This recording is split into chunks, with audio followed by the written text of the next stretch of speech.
Hey everyone, welcome back to my channel, and if this is your first time here, welcome. My name is Asma Diab. I'm an interior architect and you are watching Decor Time.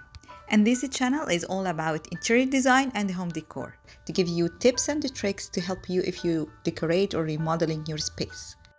Well, today's video is gonna be one of the Shop With Me to Decorate Your Home series. And today's store is Ikea, and this video is part 2 of Ikea Kitchen Design 2023. And if you are interested, I'm gonna leave the part 1 video in the description box, and it's gonna show at the top right corner of the screen. So if you remember, in part 1 there was many setups and vignettes under constructions for the kitchens, and I promised you guys I'm gonna go and do another video after they reveal it. And today we are doing this video today. Actually, they have a very new and trendy kitchen design. They applied like most of 2023 kitchen designs trends on this setup. And if you didn't watch the kitchen design trends for 23 yet, I'm gonna leave the video in the description box and also in the card, which is gonna show on the right top corner on the screen.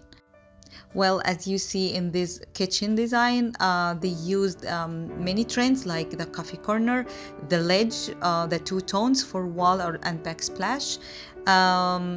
You're gonna find also in some other designs, they used the open pot shelves. So you're gonna see many trends that they applied in many different designs. I'm gonna leave you to enjoy the tour with the music, and if you have any question, leave it in the comment below, and I'm gonna do my best to answer all your questions. So before I leave, don't forget to like and share and subscribe to my channel, and hit the little bell next to the subscribe button to be updated every time I upload new videos. Especially, we still have many videos for Ikea in the channel coming up. So I hope you enjoy it, and see you next time. Bye bye.